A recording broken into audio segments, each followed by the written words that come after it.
देवचंद दसारामजी धुर्वे. कुठे राहता? मी गोंदिया डिस्ट्रिक्टमध्ये दोडके जांभळी. गोंदिया. हो. तहसील सडाकर. गाव दोडके जांभळी. बोला, सांगा काय समस्या आहे? सर माझी समस्या ही आहे, माझी अशी दिक्कत परिस्थिती आहे सर. म्हणजे मी 3 वर्ष झाले आहे. माझा छोटासा टेलरिंग दुकान आहे, खेड्यागावामध्ये राहतो मी. बोलत राहा. तर टेलरिंग दुकान म्हणजे आता ते रेडीमेड असल्यामुळे बरोबर चालत नाही सर. तर माझी एकच इच्छा आहे की त्याला जोडधंदा म्हणून मला ई रिक्षा पाहिजे सर.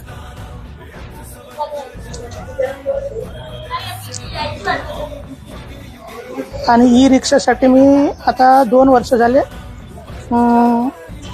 ऑनलाईन फॉर्म भरला होता.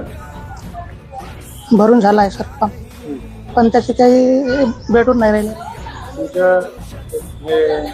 समाज कल्याणचं ऑफिस तर गोंदियाला आहे ना? गोंदियाला आहे सर. समाज कल्याण म्हणजे मला असं माहितीच नाही सर त्याच्यासाठी कुठं जायचं, म्हणून मी तुम्हाला अशी आपल्याला थोडीशी माहिती मिळेल आपल्याला कुठून का रिक्षा आपल्याला भेटू शकते, काय उद्देशाने मी तुमच्यापर्यंत आलो सर. ई रिक्षाचा ऑनलाईन फॉर्म कुठून भरलेला होता? दवा. हा सर. दवाला एखाद्या आपल्या सरकारमध्ये तुम्ही फॉर्म भरला असेल? हा सर. बरं, त्याच्यानंतर मग मी फॉर्म भरून दिल्यानंतर काही झालंच नाही? काहीच नाही झालं सर. बरं, मी एक वास्तविकता सांगू का? हा सर. थोडं नाराज व्हाल तुम्ही. बोला सर. तुम्हाला ई रिक्षा नाही मिळणार. हा सर. म्हणजे आता या स्टेप पासून पुढे जायला सांगू शकतो मी की तुम्हाला गोंदियामध्ये समाज कुठे जायचं आहे, काय करायचं आहे, सगळं सांगू शकतो. पण ई रिक्षा तुम्हाला नाही मिळणार कारण तुमच्या हाताचा प्रॉब्लेम आहे. अच्छा. हाताचा प्रॉब्लेम असल्यामुळे आपण जेव्हा चालवतो तर चालवण्याकरता तुम्ही चालवून तर घ्याल, पण मेडिकल तर्फे तुम्हाला अप्रुव्हल नाही मिळणार, फिटनेस सर्टिफिकेट नाही मिळणार. फिटनेस सर्टिफिकेट नाही मिळाली तर तुम्हाला आरटीओ मधून पासिंग नाही, आरटीओचं हे लायसन नाही मिळणार. आणि लायसन नसल्यामुळे तुम्ही ई रिक्षा चालवू शकणार नाही. या बेसिसवर तुमचं प्रपोजल जे आहे एक तर ते रिजेक्ट झालं असेल किंवा ते लक्षात घेतलं नसेल आणि आपण लक्षात आणूनही दिलं तरी ते रिजेक्ट होईल. बरोबर आहे? बरं सर, त्याचं म्हणणं आता तेच झालं कारण की त्याच्याकडे शेती आहे. हे टेलर आहे ना, तुम्ही टेलर आहात ना? हा मॅडम. मग एक काम करा ना, तुमचं दुकान आहे छोटस. तर गव्हर्नमेंटकडून तुम्ही सिलाई मशीन मागून घ्या ना आणि 2 लोकांना शिकवा, त्याच्यावरही पैसा येतो. आणि साथ मध्ये तुम्ही जे म्हणजे शिवता त्या कपड्याचे पैसे येतील. तुमच्याकडे एक्सपिरियन्स आहे तर तुम्ही करू शकता. हा, 2 लोकांना शिकवा, म्हणजे क्लासेसचे पैसे तर कोणी देतात. हा, आणि तुम्ही जे लोकांना विकता त्याचे पैसे येतील. असं करा ना. त्यासाठी काही सिलाई मशीन साठी तुम्ही ऑनलाईन फॉर्म भरा. मी सिद्ध माहितीये का, सिलाई मशीन साठी अप्लिकेशन करा. कष्ट कसे सांगते, तुमच्या अगर 2 मशीन येत असेल ना तर 2 लोक तुमची हाताखाली येते ना. आणि मग पैसा त्यांच्याकडून बी तुम्हाला मिळतो आणि तुम्ही जे शिवता त्याची पैसे मिळतो. मग लोन घेता कशाला? लोनच्या झंझट नाही होणार का? हा, तर तुम्हाला काय वाटतं? सर, यांचं जे घर आहे ना, यांची शेती आहे, एकदम मेन रोडला लागून आहे. मेन रोड आणि यांचं घर बिलकुल आहे.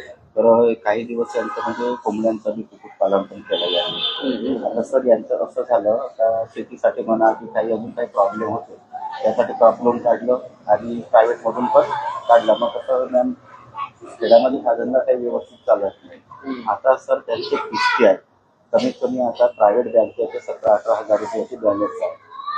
आता त्यासाठी सर म्हणजे होते 25-30 हजार रुपये. तर गावामध्ये जे चालत नाही त्याच्यासाठी काय केलं त्यांनी, कुठेतरी कंपनीमध्ये जॉब केला, म्हणजे पुण्याला गेले शाळेच्या प्रिन्सिपल. प्रॉब्लेम सर तिथं खूप मोठा झाला वेगळा. आता तुमच्या समोर काढावं की नाही आम्ही म्हणून शेवट बोलायला होतो की प्रॉब्लेम आता असं झालं या व्यक्तीसोबत. आता त्याचे आई वडील वगैरे आहेत, फक्त आई आहे, वडील नाही आहे, भाऊ आहेत, सर्व वेगवेगळे आहेत. फक्त मी या दिदी राहायची आहे. त्या व्यक्तीच्या डोक्यावर आता तो जो आहे हा एकदम म्हणजे कसं म्हणजे आम्ही खायला नसलं तरी चालेल पण माझी बदनामी नको या हेतून म्हणजे काहीतरी आपण जावं दोघंही बिया बिबी काम करावं आणि लवकरात लवकर पेट करून आपल्या लागेल. 17 वर्ष झाले तर यांच्या मॅरेजला. प्रॉब्लेम आता हा झाला हे 5-7-8 महिन्यापासून पुण्याला गेले भाव आल्यावर. पण त्यांच्या मिसेसचं जे काही फोनवरतीच काही सुरू होतं आजकाल मग सोशल सायटिंगमध्ये इतकं बेकार वातावरण झालं हा व्यक्ती एका हातापायाने सर्व आता मेंटली इतका डिस्टर्ब झाला आहे की त्याला मी माझ्याकडे बोलून घेतो त्याला थोडं सपोर्ट देतो आम्ही सोबतीला मित्र सर न दाखवायची आता तुम्हाला दाखवतो आणि हे केलं आहे त्या ठिकाणी पुण्याला ज्या ठिकाणी ही वारकत झाली मॅम आता इतकं याच्यावर आलं का मी हे लोन कसं करू हे लोन कसं करू जे काही 17,000 रुपये आहे प्रायव्हेट बँकेचं तर ते मी कसं काय करू मेंटली म्हणून तो आता त्याला माहिती झालं जेव्हा हा तिरोड्याला आला होता तर म्हणून त्याची इच्छा झाली की मी सरापर्यंत जाईल तर जेणेकरून माझ्या गावाला जो 7-8 किलोमीटरवर जे ट्रॉफिक राहते पब्लिक असते तर त्याच्यामुळे मी ई रिक्षामुळे माझा हा काहीतरी भाग येईल हां पण आता त्याला काही प्रॉब्लेम असल्यामुळे एक पायाचा असता तर सॉल्व झाला नसता चालेल सगळं पायासाठी देतात ते पण हाताचे मेन हातच राहतात नाही बरोबर आहे हाता वगैरे होत नाही.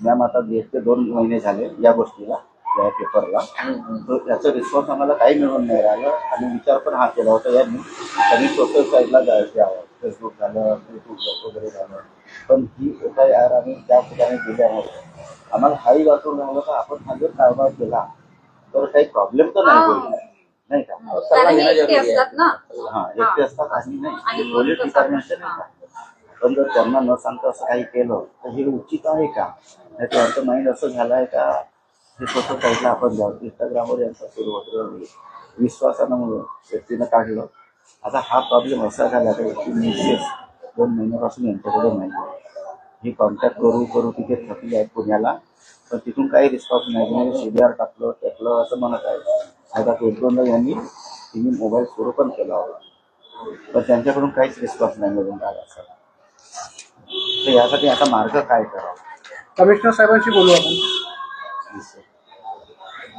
पुण्याचा विषय आहे ना पुण्याचे जे कमिशनर साहेब आहे त्यांच्याशी बोलू आपण तुम्हाला त्यांच्याकडे अर्ज घेऊन त्याला जावं लागेल तिथला मी एखादा माणूस देईल जमलं तर मी येईल अच्छा जमलं तर मी येईल पुण्याला नाहीतर मग तुम्हाला तिथले पुण्यामधले जे माझे मित्रमंडळी आहेत त्यांच्याकडे भेटून एकदा कमिशनर साहेबांशी भेटून घ्यायचं त्याच्यावरती विचार विमर्श करतील आणि मार्ग लावून देतील पुढे अच्छा हाच विषय आहे दुसरा काही नाही तेच सर आम्हाला तेच मार्ग पाहिजे मी यांना इथून गायडन्स केलं का जर असं असेल एखादी लोकेशन आवले सर बोडवले सर होते 2 गोष्टी करा तुम्ही एक आमचे महाराष्ट्राचे लाडके मुख्यमंत्री माननीय श्री देवेंद्रजी फडणवीस यांच्या नावाने एक पत्र द्या हे जे पत्र तुम्ही दिलेलं आहे या पत्राला व्यवस्थित ड्राफ्ट करा आणि मिसिंग कंप्लेंट जे आहे हे पूर्ण वर्णन ऍड करा ती एक कंप्लेंट द्या नंबर 1 आणि तशीच दुसरी कमिशनरच्या नावाने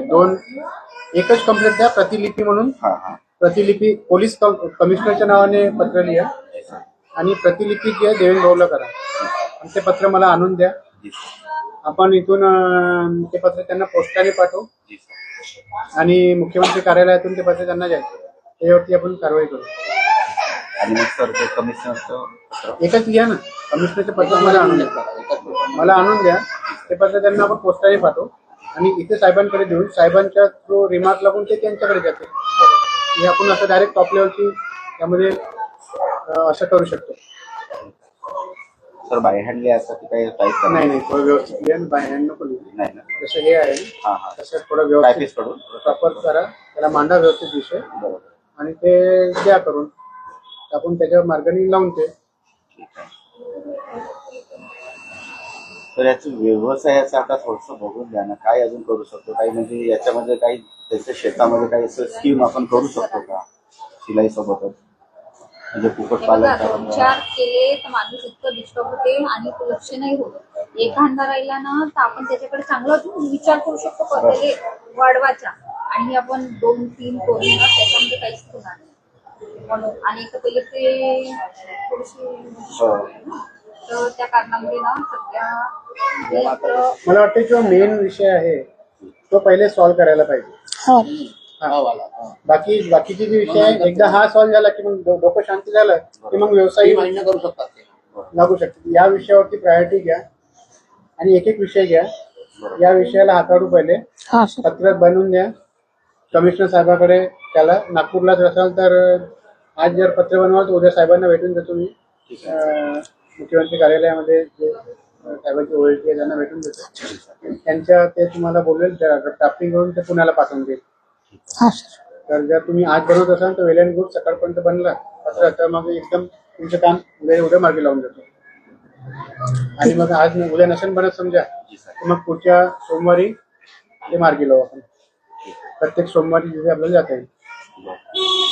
सोमवार समोरच्या सुट्टी राहील काय 26 जानेवारी हा ते बंद राहील.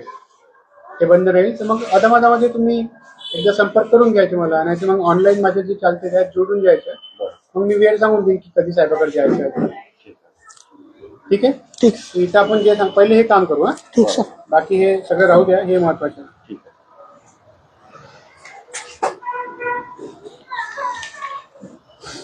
ते FIR झाली आहे का? हा सर हा सर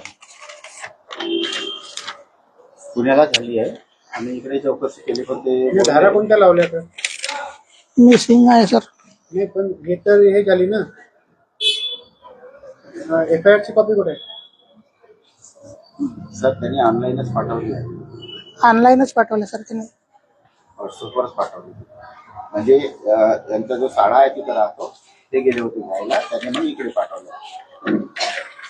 नाही किडनॅप झाली आहे की मिसिंग आहे? मिसिंग आहे. मिसिंगची कंप्लेंट आहे. मिसिंगची कंप्लेंट अशी राहते ना. ही मिसिंगची कंप्लेंट आहे ना. हा सर मिसिंगची आहे. लापता.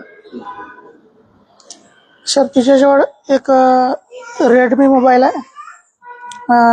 आणि हे सर ज्यांच्याजवळ केस आहे आगलावे सरांजवळ आहे. आगलावे सर नाही. PI का? हा आगलावे सर कोणी नंबर आहे?